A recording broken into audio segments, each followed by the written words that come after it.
Okay, thank you for joining Waking Up with DVG. I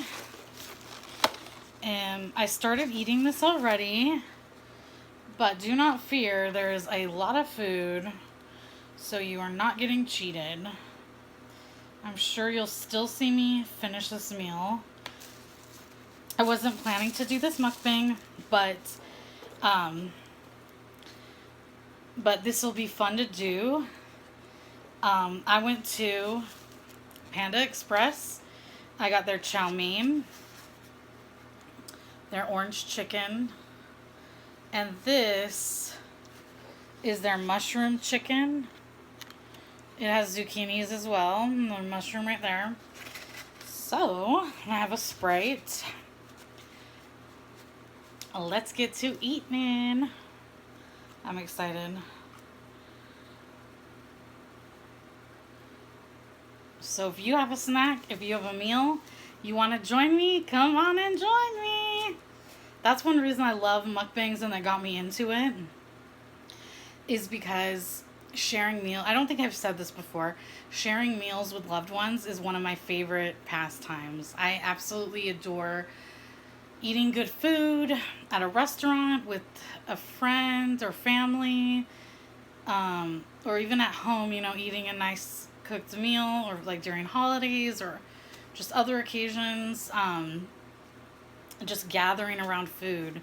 I think it's so cozy. I think conversations can be really good, and I just really enjoy it. So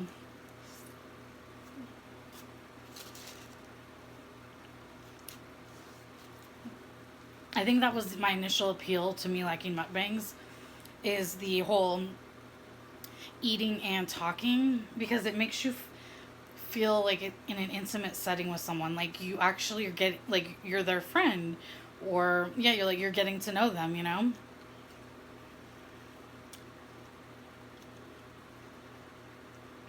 I like that a lot.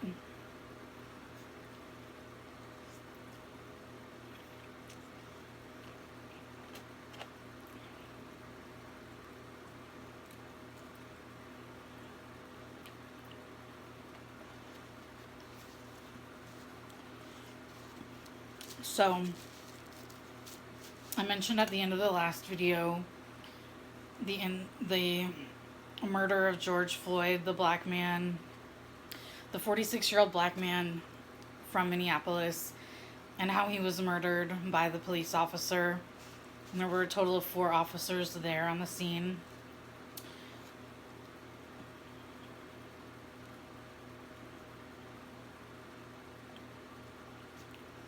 I want to talk about it a little bit more.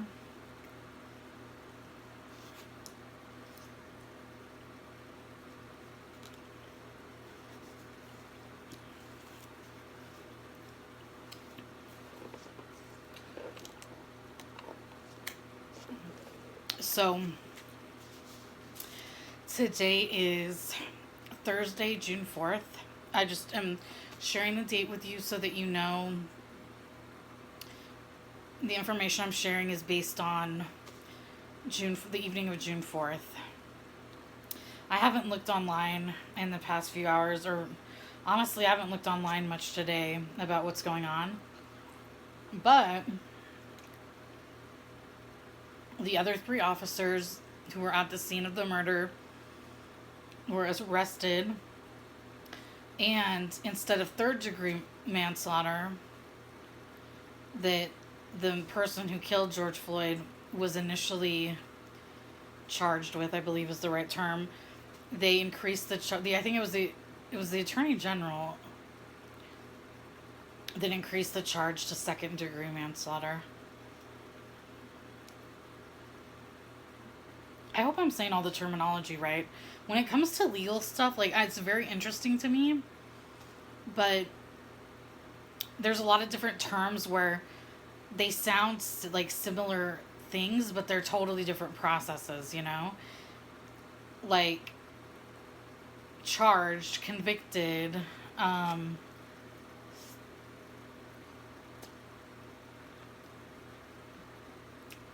arraigned. Trying to think of these other words. But honestly, I think I've confused them in the past. And I'm not even saying I wouldn't confuse them now, because to me, legal stuff, I'm sure most of you know, or many of you know, if you're not trained in that area, it can be very hard to understand.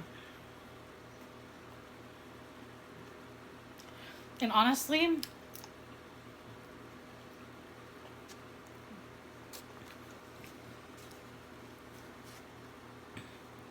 let's see. Try to get a thumbnail.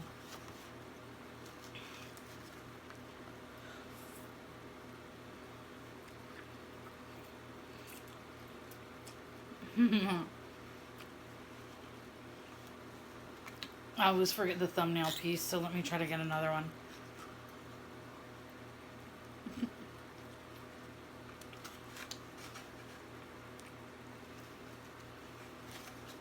Anyways. Okay. So anyways, I can't say that I won't confuse some of these terms in the future, because I might. They don't make it easy to understand, in my opinion, and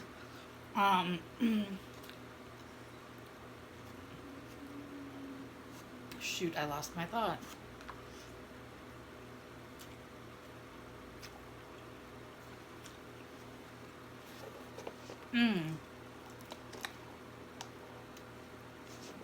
Okay, so the more I've learned about the legal system, judicial system, the more intricate I've learned that it is, and also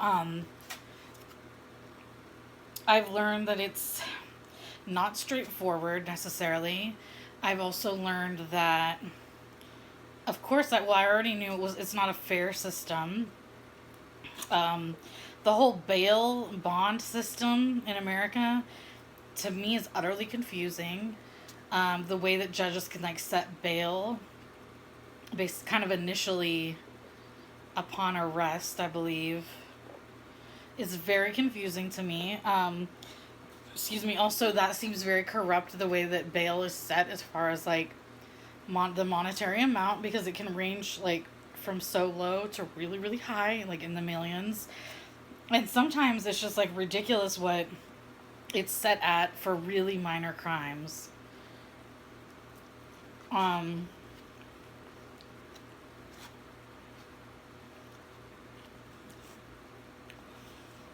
If you haven't heard of Khalif Browder, look up Khalif Browder. There was a phenomenal documentary made about the trauma he endured while he was arrested for allegedly stealing a backpack, I think it was. Was it stealing a backpack? Now I'm questioning it. Whatever the case was, he was innocent. He was arrested when I believe he was 19 years old. He was convicted of the crime, and then he was put in prison in Rikers Island. And if anyone knows anything about Rikers Island, it's an incredibly violent prison. I wouldn't wish that on anyone, to be honest. I don't like to wish harm on people, physical harm. I don't like to wish that. Rikers Island is just brutal, traumatic, inhumane. I think there's been some reform there in recent years, and the death of Khalif Browder is what came about. But if you don't know Khalif Browder's story, please look it up. Oh my God, he is a young adult who, also black, who was treated so unfairly by the judicial system. And that, I think, his case is where I learned about bail, more about the bail bond system, and also where I learned more about how hard it is for a lot of people to actually post bond, which means to come up with the amount of money from their family and friends to actually post bond to then be released from prison or jail for that amount of time, right? Anyways, I say all that to say, look him up. Kalief Browder, Browder. I urge you to look that up, to look up his name, to look up that documentary. It might be on Netflix, I'm not sure. If I'm not mistaken, it was like a series of a few episodes.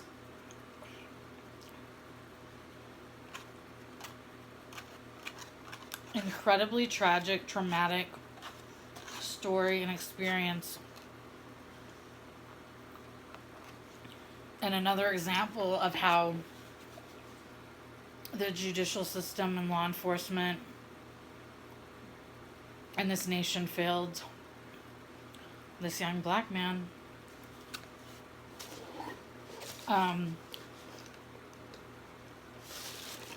There's so much I want to talk about. So it's very good news that the charge was increased to second-degree manslaughter for the man who murdered George Floyd. Very good news. Very good news. The other 3 were arrested. And I'm really encouraged in this way that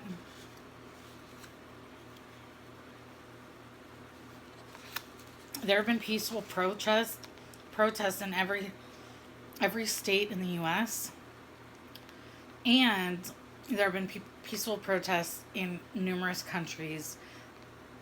The last I read, 18 countries had peaceful protests regarding police brutality in honor of George Floyd, and other victims of police brutality.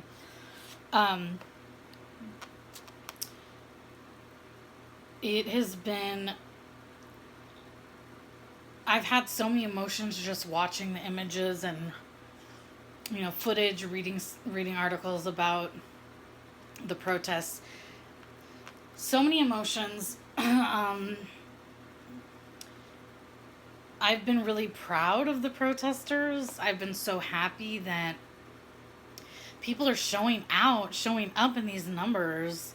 It's been incredible to me, even in my own community, It's been truly incredible, and so I'm glad that people have awakened. I hope that they've awakened so much that they continue to be awake, That's what we need. We need people to be collective, join together, regardless of race or circumstance in life, because this is a human rights issue, and we need to treat it as a human rights issue. So I've been encouraged by seeing those images of so many people showing up, man.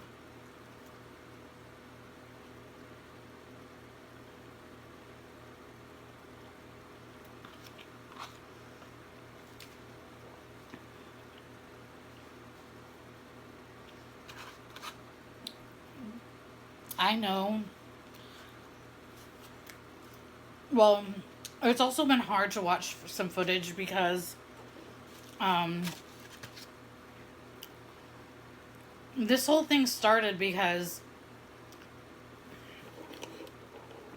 the American police force has a history of using excessive force, abusing their power and authority on citizens and on black people and people of color, in particular. Well, during these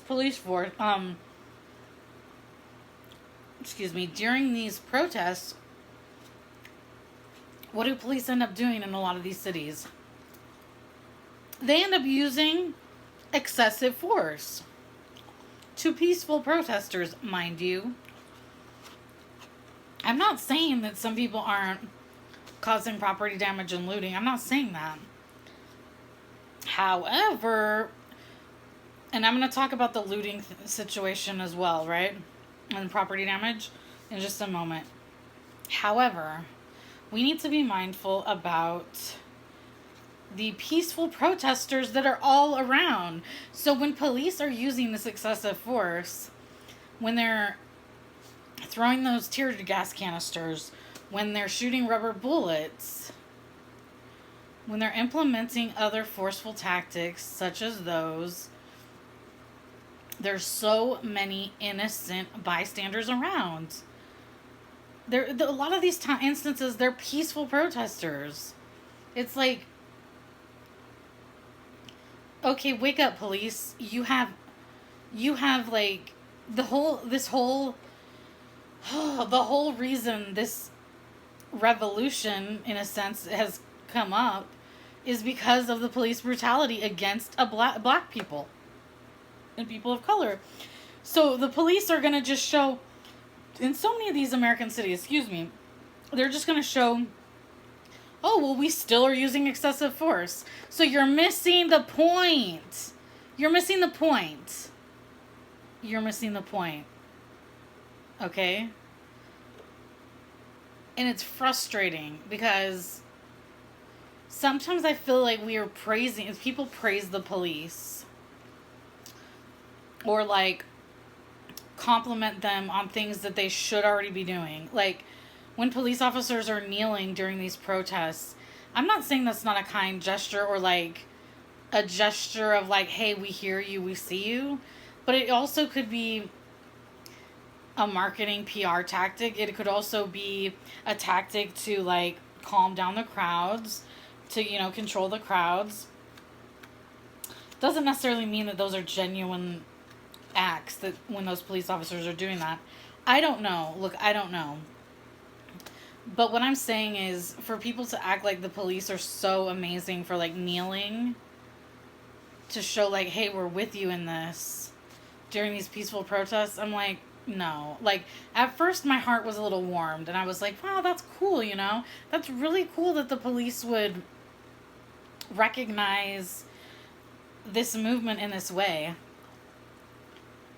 But then I thought about it and I read a comment or two. And this is when comments can be helpful to see different perspectives. Not the trolling comments, but like the different perspective comments. Someone mentioned, I think this police department was just kneeling to like crowd control, so people wouldn't be so agitated and irate. And I thought about it and I'm like, yeah, I could totally see that. This is really good, you guys. I haven't had Panda Express in a while.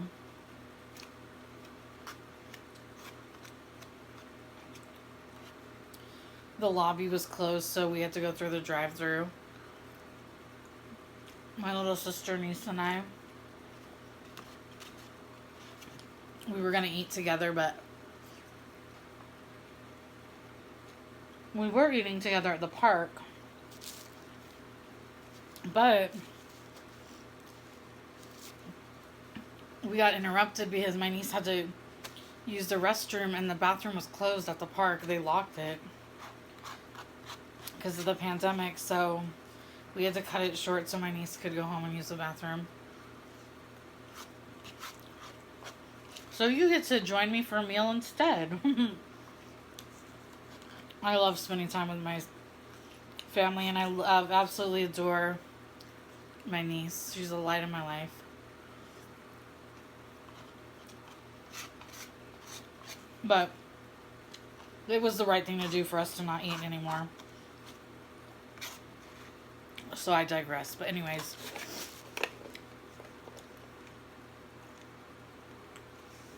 so what I was talking about when people praise the police, also an example, when people say not all police officers are bad apples. There's a lot of good police officers. I don't know that. And I said that in the last video. But we saw in that videotape, particularly the one officer that was standing closest to the crowd. See, in a lot of the videos that are shown, it only shows one angle. It shows the angle where we're looking at the officer who's killing George Floyd, you know? We're directly looking at them. But at the other angle across the street, you'll see that George Floyd had his body kind of held down in two different places by two officers.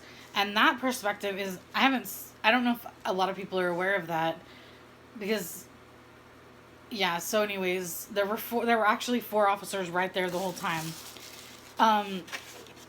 So there were three other officers that were right up close and personal and did nothing. They heard George Floyd saying he could not breathe. They heard him call out to his mother. Excuse me. They didn't help him. They didn't say, hey, let up. Hey, let up. In fact, the one guy that was closest to the crowd, the man who's Asian, I think he was the one that was asking him some derogatory questions. And I think he said a flippant comment like, that's why you don't do drugs, kids. Or that's why you don't do drugs. Like, alluding to the fact that George Floyd may have been intoxicated or using some substance, right? Well, this is what I'm saying. There have been so many instances of police brutality for decades and decades since the inception of the police and so many instances where black people were murdered at the hands of law enforcement. So I don't know how many good cops there actually are, because there have been so many police officers who have seen black people be unjustly treated. How many times do they call out their fellow officers? Because what I mostly hear is this blue wall of silence where they protect their own. So there's police unions, and there's like a brother sisterhood amongst police officers, and I get that. I can see where there's camaraderie in professions, especially ones where you're risking your life. I get that that's a unique type of career, but at the same time, when you're working so intimately with people, the public, you know, in high risk situations, sometimes, you know, no one's checking you. So if you get overly aggressive, if you're using force when you shouldn't, if you're not de-escalating it, if you're actually agitating the situation as an officer, if you don't have fellow police officers around you that aren't calling you out and trying to be the professional that they need to be, they're also bad officers. So why are we just talking about... I really wish the narrative about... There's good cops. You know, we're not saying there's not good cops. I think that narrative needs to be on the back burner. That's not the issue. The issue is black people have been traumatized since before the inception of this country. So what that means is we need to listen to the experience of black people, what they have endured. We need to be compassionate and empathetic and care about the trauma that they have faced and experienced. And we need to be part of the solution. So that's why I really don't like when law enforcement is like praised, or, you know, when people have to reference good cops. It's like, no. You're missing the point. If I have to pad your ego, if I have to be walking on eggshells so that you can listen to me, and if I have to preface it saying, but there are good cops, like, I'm not going to have that discussion with you. And I personally don't feel or don't believe that, like, someone should have to preface things like that, you know, and say there are good cops too. It's like, the one thing I've learned in life, if you have to say that you are something, that usually means you're not. Like, if someone's like, I'm an honest person, though. If you have to tell me you're honest, that probably means you're not honest. That probably means you're one of the most dishonest people I've encountered, you know? Like, yeah, if you have to point something out, like, lead with your example. Don't lead by only your words. You can't tell me what you are. You need to show me what you are. Demonstrate that on a daily basis. So the narrative, I think that lit us. I would encourage anyone to focus on the real stories of the black men and women who have been killed in this country at the hands of the police, the black men and women who have been attacked, who have been harmed. Listen to the loved ones of those who have lost their child, their parent, their brother, sister at the hands of the police. Listen to the stories of like black people who have faced this and families who have faced this, because that's what the movement is about, is black people being able to live in a country where they can be treated the same and receive the same justice as white people. Like, I'm not articulating that point well, but yeah.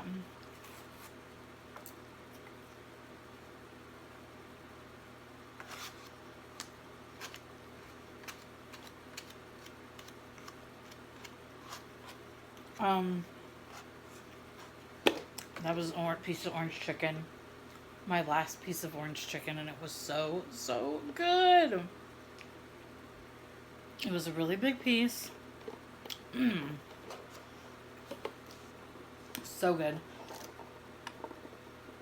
But again, orange chicken is a sometimes food. Can you imagine if you eat this breaded chicken every night? If I eat this meal every night, I'm gonna be morbidly obese to the point where I cannot get out of my bed. I'm not making fun of morbidly obese people, but I'm saying I would be. And that's no good. Anyways.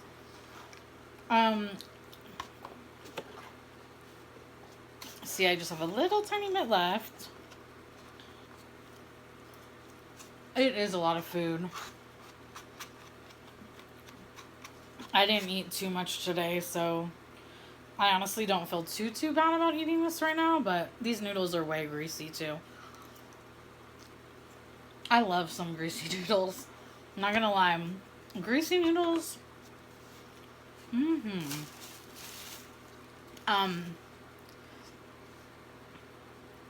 One thing I also want to encourage people, and one thing I have been doing, so I'm not trying to preach and tell people to do this when I'm not doing this myself, is to reach out to your black friends. Reach out, ask them how they're doing, you know, like, not in a cavalier way, not like, oh, how are you doing, you know, like, you know, not like, you know, when people ask you how your day is and you're just like, fine. Like, actually take the time, make up the point to call them or send them a message, texting or online, like, actually letting them know, hey, I'm thinking about you, how are you doing? Excuse me. And letting, you know, speaking in a way where, like, your black friends know, like, hey, like, I'm here for you. Like, I want you to know I care about you. I hear you. I see you. And, like, I want you to feel free to, like, talk to me if you need, like, if you want to, or tell me if you need anything. Because as hard as these images are for, like, a white person to see, like, you or me, if we're white, right?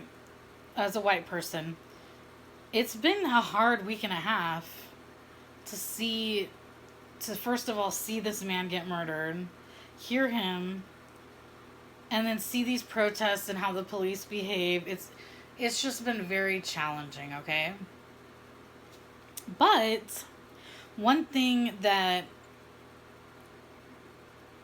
I try to remind myself is, if this is challenging and hard and, like, intense and like, weighs on me, and I'm not black, how does it feel to be black right now and experience this and see this?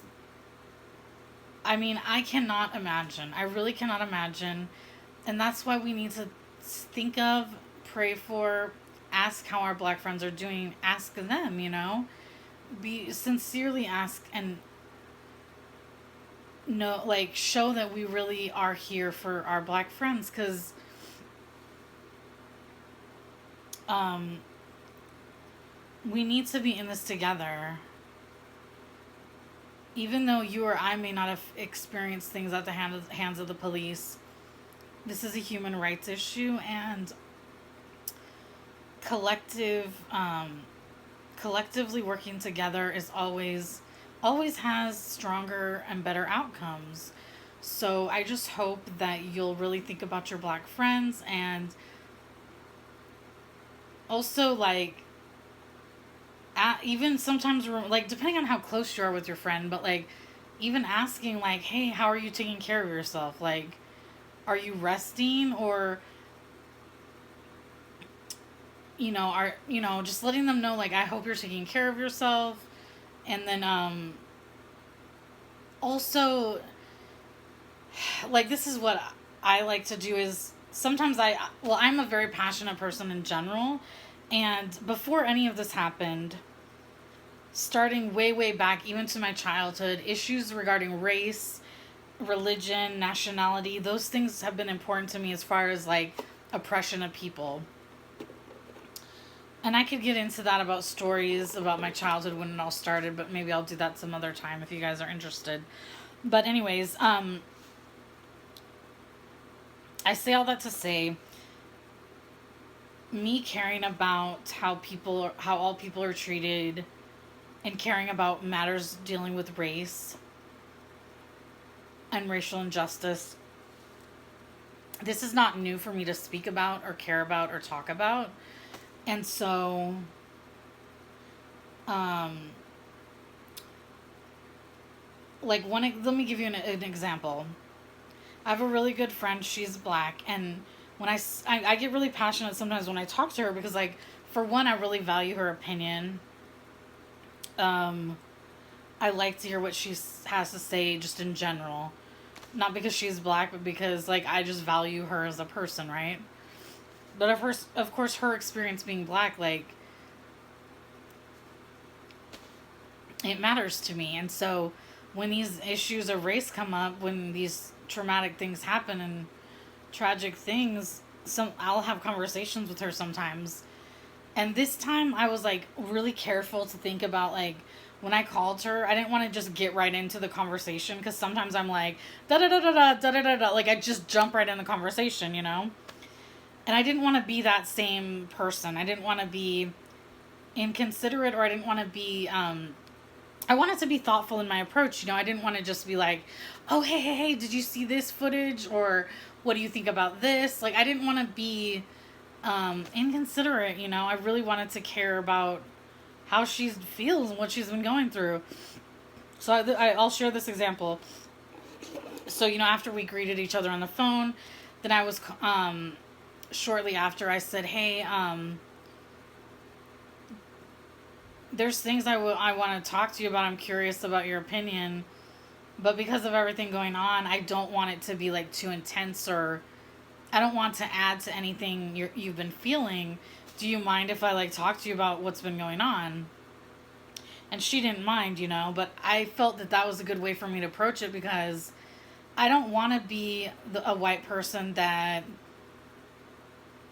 just thinks about my own experience and doesn't recognize that, like, right now, I don't emotionally I can't even fathom emotionally and internally and mentally how black people and people of color in this country are processing everything. I just can't fathom it, because it's really hard. It's like, can you imagine seeing on the screen of your TV regularly in America, black person after black person after black person gunned down, choked out, having their knee on their neck and killed at the hands of the police? Can you imagine just seeing that regularly? It's not an, every so often occurrence. It's regularly.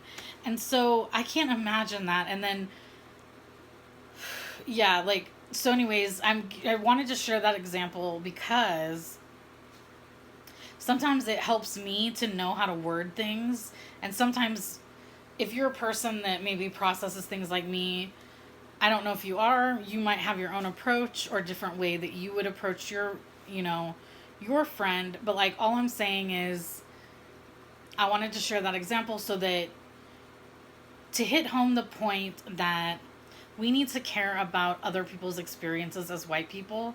It's not just about us. Like, let me sit on my hands and let's listen to other people. Like, zip your lips, throw away the key, listen. That's just what I'm encouraging myself and other people, you know? So this video is getting kind of longish. I'm just going to finish my food and...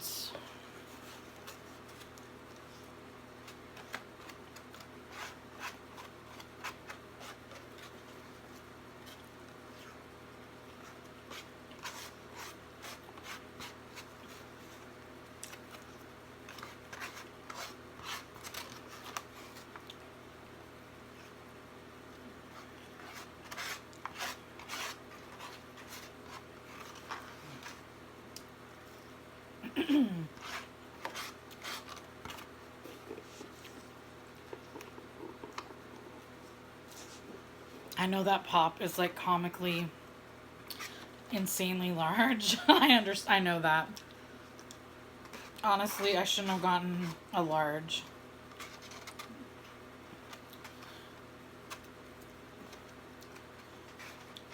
But it's Sprite and my throat's hurting and I don't know. I just wanted a beverage to soothe it a little bit. I know pop is not the best thing for that, but anyways. This was so good. So good, you guys. And the best part is the fortune cookie. I'm gonna see what this is.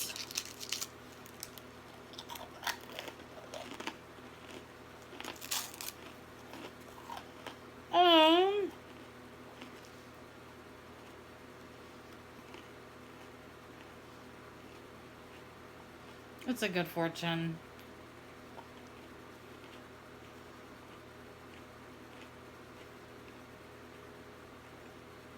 It's a really good fortune.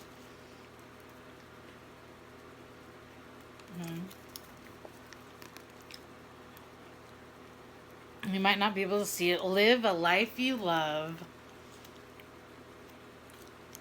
And you know what? I am living a life I love. And I'm so blessed. And that's why I love this fortune. Because it hits home. I am living a life I love. I think I'll post the video I made like 2 weeks ago regarding this. It's discussing my divorce. It was recently finalized. And it's really raw. It's emotionally raw. I'm really vulnerable in that video. If you guys want to hear more about divorce, if you've maybe experienced it or been in a long-term relationship, if you think that that video might help you or might help others, please comment, because I've been hesitant to share it, to be honest with you, because for one, I need to rewatch it and see like how coherent it actually was. I want to see if I actually made good points, or like my goal in making it was like not only to express how I've been feeling and what I went through, but I also wanted to like let people who are going through divorce know like, hey, I get it. It's so hard. Like, I want you to know that I don't just like agree necessarily with the stereotypes of people who just go through divorce nilly-willy. Like, for some of us, it's really hard to actually, we don't agree with divorce necessarily, or we didn't agree with divorce and we never thought we'd be there, but that's a life decision we had to make. And so if you think that you would benefit from watching a video about divorce, my struggles and a little bit about the rainbow at the end, or yeah, the light at the end of the tunnel, comment below because I'll definitely share that with you. Because, that's one reason I'm on YouTube is just like for that human connection. To be like, I see you, I hope you see me. Here's my experiences in life, and I want to get to know yours too. So, I guess that's a good way to wrap this all up, and that's a good thing. It's very relevant to what's been going on in the country. I said I was going to talk about looting, but I'm not going to tonight. Honestly, I could take it or leave it as far as talking about it, because some people I feel like focus on that as their primary, they nitpick about people looting and like destroying property, vandalizing, whatever. Honestly, there's bigger, like, that's not my concern. My concern is humanity. My concern is like the value of Black lives. My concern is treating Black people with dignity in America. That's my concern. Ultimately, looting and vandalizing buildings, I honestly, for me, I don't care about it that much. And the reason I don't care about it, I have a lot of opinions. Maybe I'll share that, maybe I won't. Yeah. I'm not saying do illegal acts, but at the same time, how much can people take?